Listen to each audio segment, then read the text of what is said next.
I'm Nancy Wertsch from New York. I'm a composer, and I was commissioned to write a piece for the University of Utah Singers, and I'm here for its premiere. Altos over here, tenors over here. It's your moment, all right? Dr. Allred is a master at finding opportunities to take grants or to apply for grants or monies that will help us to further our choral program here. And last year he and I talked about commissioning some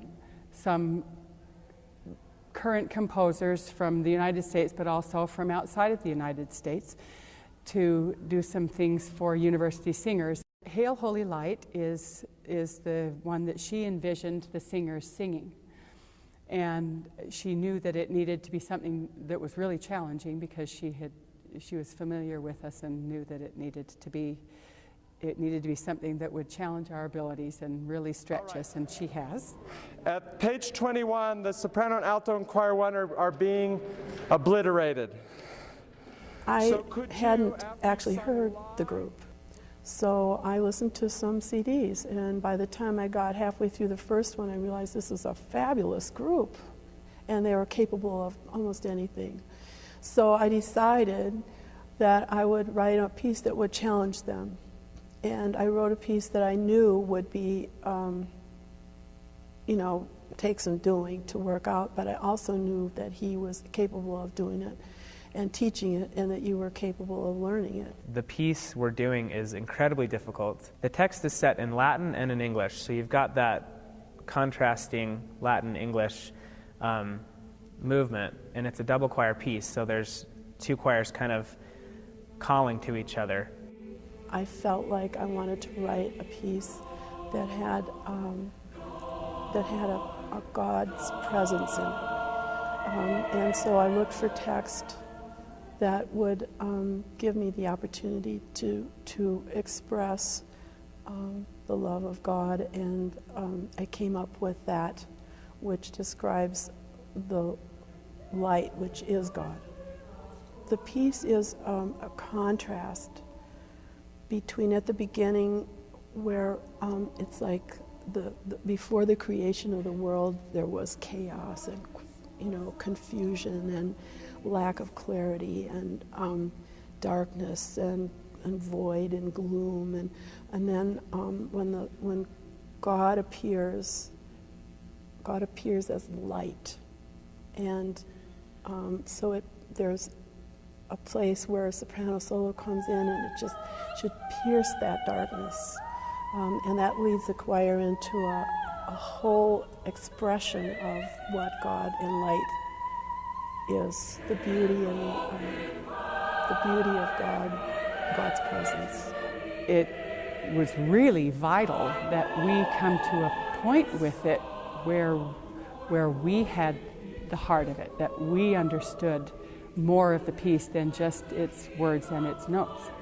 And I think that's the beautiful thing that's happened this last couple of days, and we will take that with us. I am certain that our performance is more effective and will be more effective down the road because of that. Nancy's been in rehearsals the past couple of days, and that's been a great experience. She came up on stage and explained, this is what I had, this is what was in my mind when I was writing this. And to have a composer be able to come up to you and tell you, well, this is what I was picturing as I was putting these words and notes down on a page, is so powerful.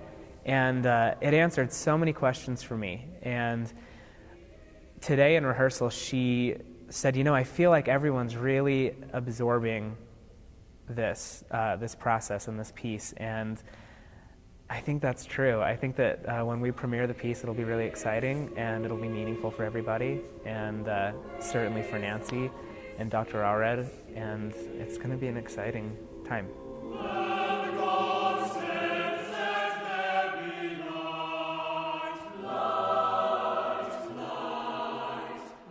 It really is such a privilege I spoke a little bit about having Nancy here, but even having a piece written for the choir you're in, specifically for the choir that you're in. No other choir in the world, literally, has ever worked on this piece. And to be part of that is a huge, huge honor. Dr. Allred is, he just, I think he's a brilliant teacher, and part of his brilliance is that enthusiasm that he instills in everyone, and the willingness to actually go to great lengths to learn pieces like that. A lot of places, you wouldn't put in that kind of effort. Students who make the choir are very dedicated, very committed to doing their very best. And there's something special about this choir and those who sing in it, and there's a great connection of heart and soul connected with their singing. To have great aesthetic experiences and really feel the power of music and learn that there are spiritual connections with that, and I think that really deepens and opens up a whole new world to students. One thing that's amazed me is the dedication and the discipline and the enthusiasm. There's a lot of powerful momentum behind this group and electrifying energy, and it's contagious. And when composers hear us, well, they want to hear us again, and they want to hear us doing what they have written, so it's really exciting. When I heard it yesterday, it's absolutely beautiful, and it's all there. I love it. I really love what you're doing with it, and I think it says exactly what I wanted to say. I'm thrilled.